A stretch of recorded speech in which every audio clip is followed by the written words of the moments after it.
Hello and welcome to News Round, a recap of stories in the week. I'm Teniola Shoboale. The headlines. Gunmen attacked the convoy of Borno State Governor Baga in Baga town.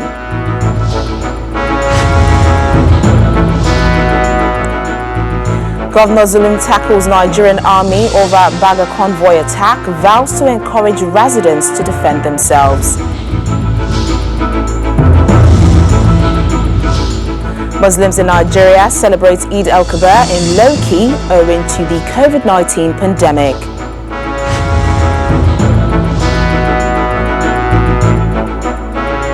And US President touts delay in presidential election scheduled for November this year.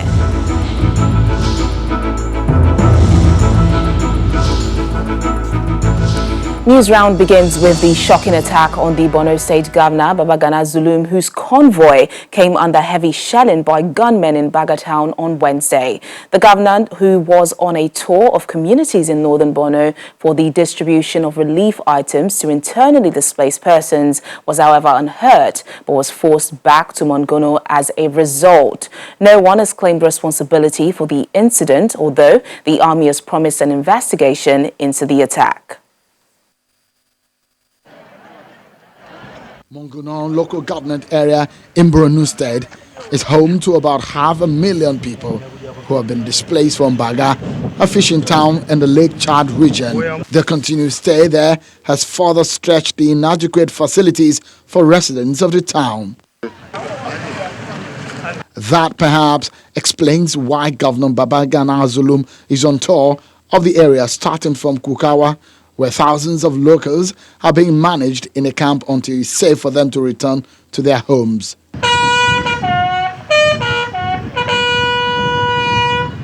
Governor Zulum's next stop is Baga, where he is received by the army.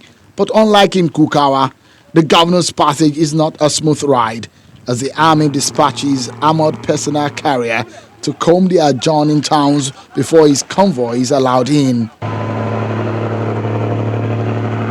While that is on, gunshots filter through the air, causing pandemonium as everyone scampered to safety.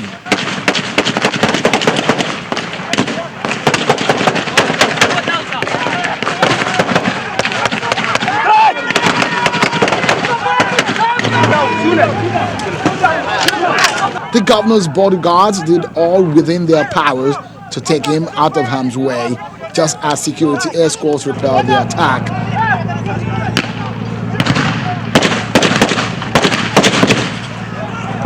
When calm returned, this altercation ensued between Governor Zulum and the commanding officer concerning the presence of Boko Haram in Baga town. What happened is that the shooting that has happened this evening is not for Boko Haram. There is.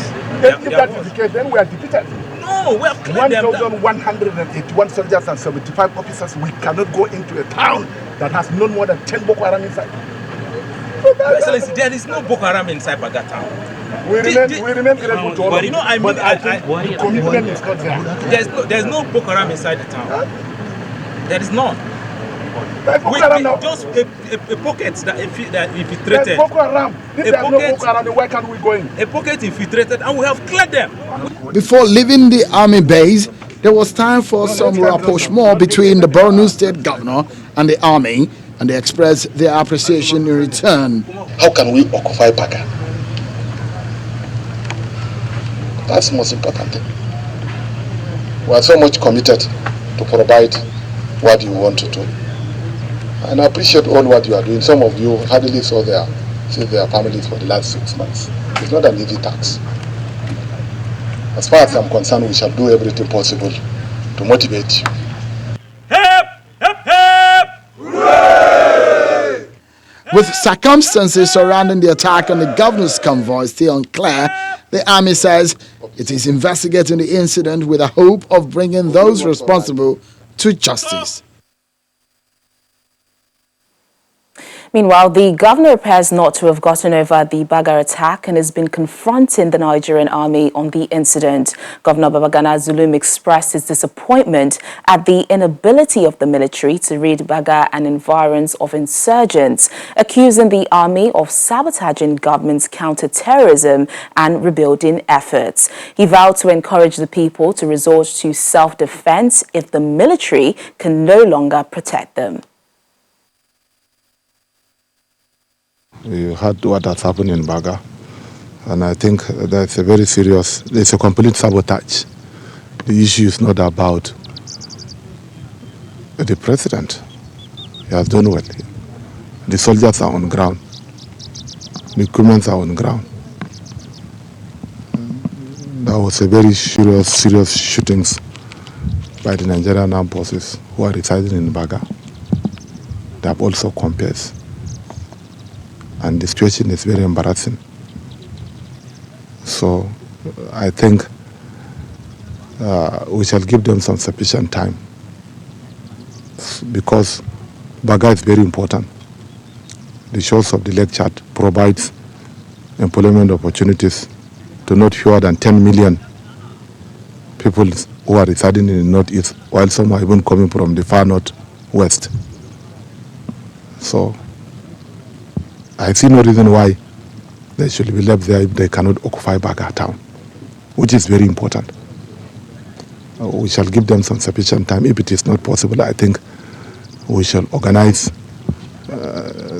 the population, the community, to take destiny into their own hands so that we can go and occupy Baga. That is something very important. Well, the Nigerian army has been given its own account of the circumstances surrounding the attack on the Borno State Governor's convoy in Baga. The acting director, Army Public Relations, Colonel Siga Musa, explained in a statement that the attack occurred shortly after the governor and his entourage departed the 19th Brigade at the Nigerian Army super camp in Baga. According to him, that was after the governor had been briefed on the security situation in the area. The army spokesperson said that details of the attack remained sketchy while investigation had commenced to unravel the circumstances that led to the shooting and track down the culprits. He explained that the attack was an isolated one occurring in a territory where, according to him, normalcy has been restored with socio-economic activities picking up.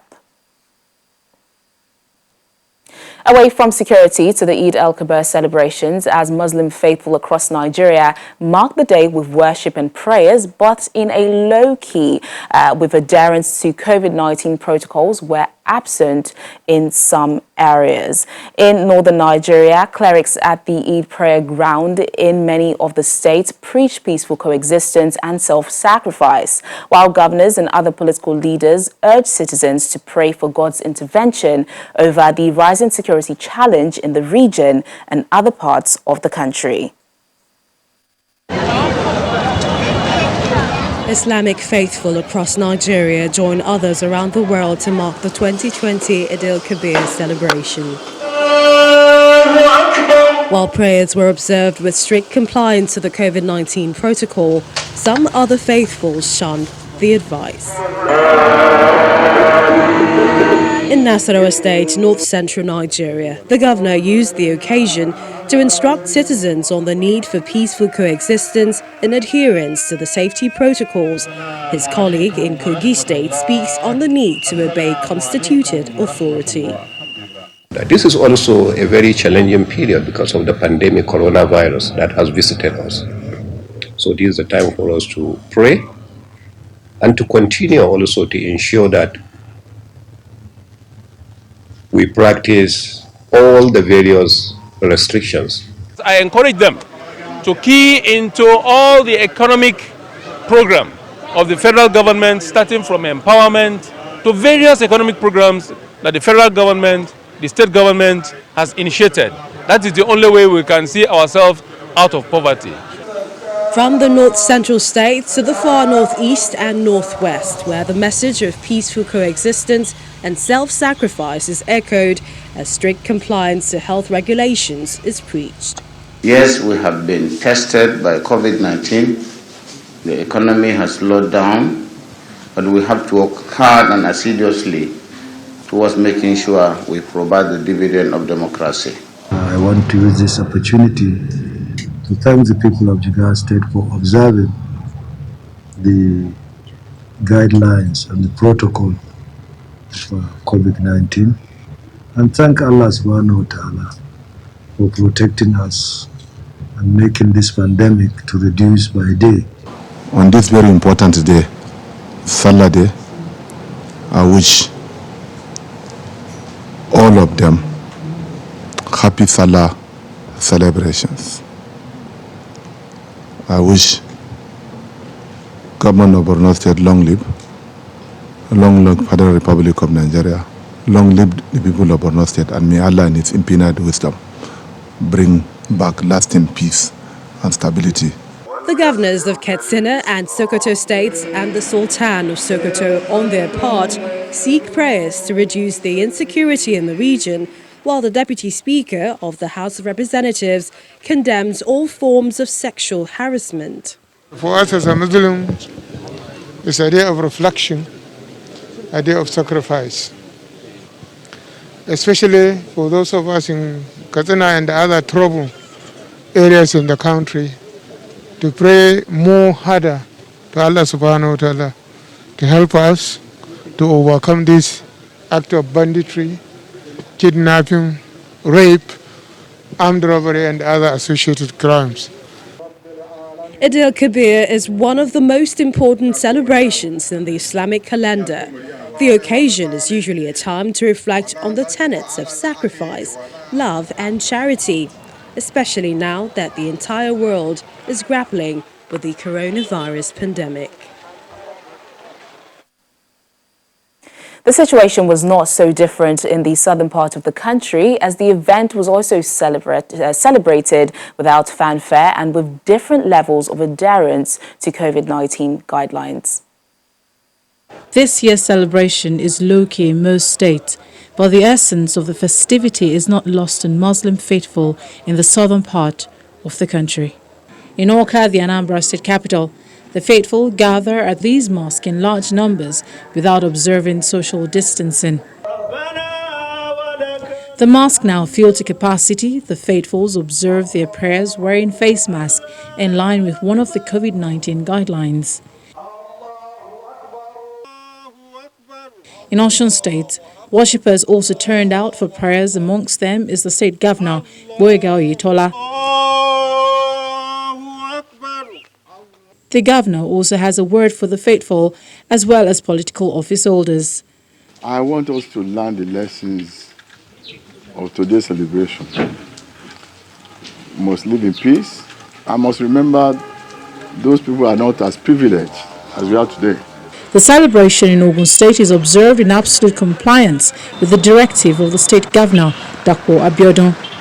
Muslims shunned the prayer grounds across the state, with weeds taking over this prayer ground, which in normal times would have been filled with worshippers. To follow the government recommendation is for our own sake, not for the government's sake. It is not different in Lagos. Muslim faithfuls were not out to observe their Sallah prayers, as religious gatherings above 20 persons are still banned in the state. But Governor Babajide Sanwo-Olu visited patients at the labor ward at the Island Maternity Hospital. The COVID-19 pandemic may have affected celebrations this year. It is expected that the prayers offered at this time would be of benefit as the nation continues to battle the health challenges. Victoria Idowu, Channels Television News. Still to come on News Round, ECOWAS leaders insist on a national unity government to solve the political crisis in Mali. Details in a moment. Stay with us.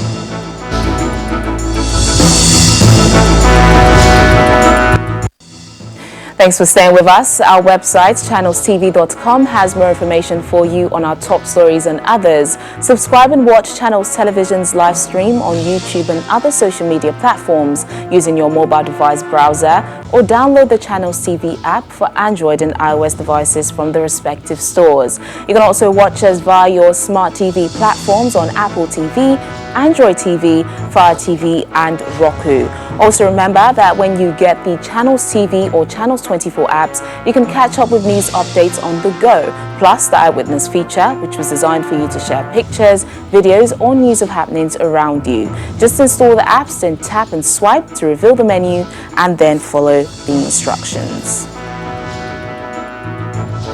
In Edo State, as part of the Eid celebrations, the Edo State Governor, Godwin Obaseki, has played host to the Chief Imam of Benin and other Muslim leaders at the government in Benin, the state capital. The Chief Imam praised the achievements of Governor Obaseki and asked for more support for him, saying that the governor deserves a second term in office.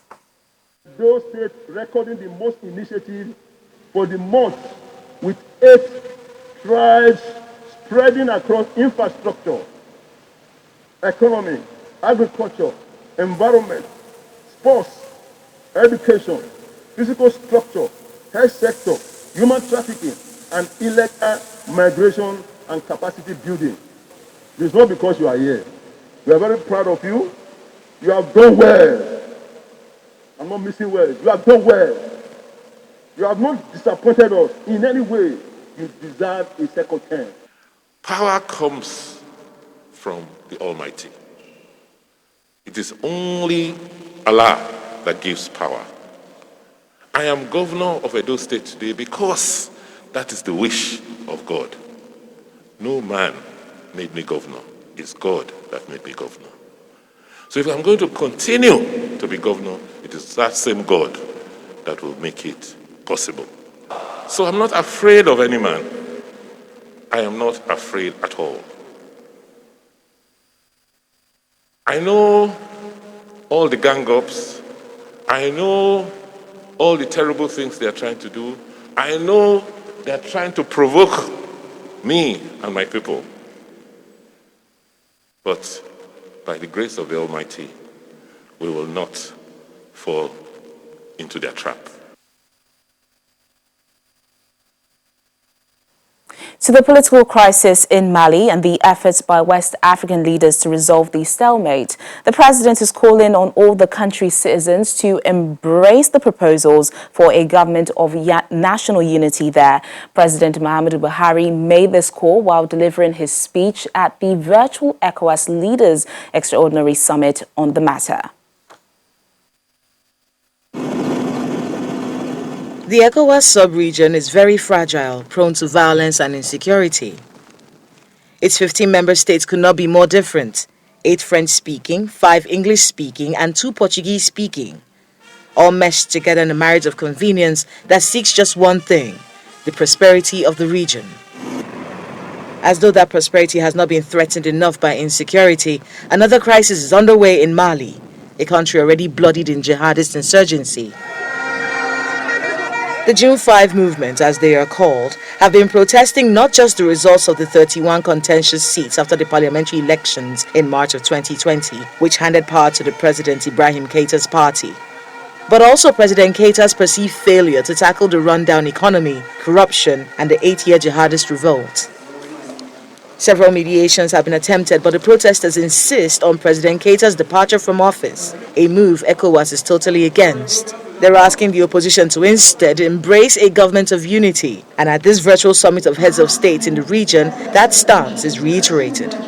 In order to address these matters holistically, it is important that all Malians embrace the call for a government of national unity, where inclusivity or participation in the affairs of governing their country will be a responsibility of each and every Malian sector.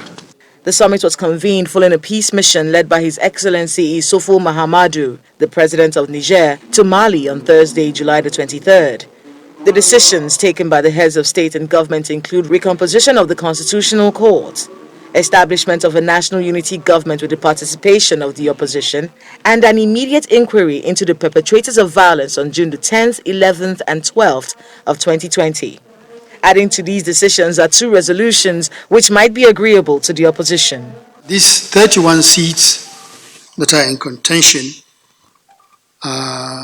these members be asked to resign to make room for a recontest. This meeting also emphasized and of course also encouraged the government of Mali to do everything possible to ensure the release of Soumaïla Cissé, who is the leader of opposition that has been abducted for the past 4 months now. The ECOWAS heads of state have played their part, and all parties involved have 10 days to comply with these recommendations or face sanctions. There is no word yet on what those sanctions are, but it is believed they would be dire. Kayla Magwa, Channels Television News. Our news round ends in the United States, where hours after suggesting a possible delay in the 2020 U.S. presidential election, President Donald Trump on Thursday said he did not want to postpone the vote. He says he's concerned that because of the coronavirus, millions of mail-in ballots would cause problems. I don't want to see an election. You know, so many years I've been watching elections, and they say the projected winner or the winner of the election. I don't want to see that take place in a week after November 3rd or a month or, frankly, with litigation and everything else that can happen, years, or you never even know who won the election. You're sending out hundreds of millions of universal mail-in ballots. Hundreds of millions. Where are they going? Who are they being sent to? Mail-in ballots will lead to the greatest fraud. You know, we talk about Russia for 2.5 years, and then they found nothing, and there was nothing. But they talk Russia. They talk China. They talk all of these countries. They say they get involved in our elections. This is easy. You can forge ballots. This is much easier for foreign countries. And that's it on News Round this week. But just before we go, we would like to inform our viewers that Channels Television will be moving to Channel 420 from Channels 254 on DSTV, effective Tuesday, August the 4th, 2020. That means Channels Television will no longer be available on DSTV Channel 254, but you can watch it on Channel 420 from that date. Well, thanks for watching. I'm Teniola Shoboale. Bye for now.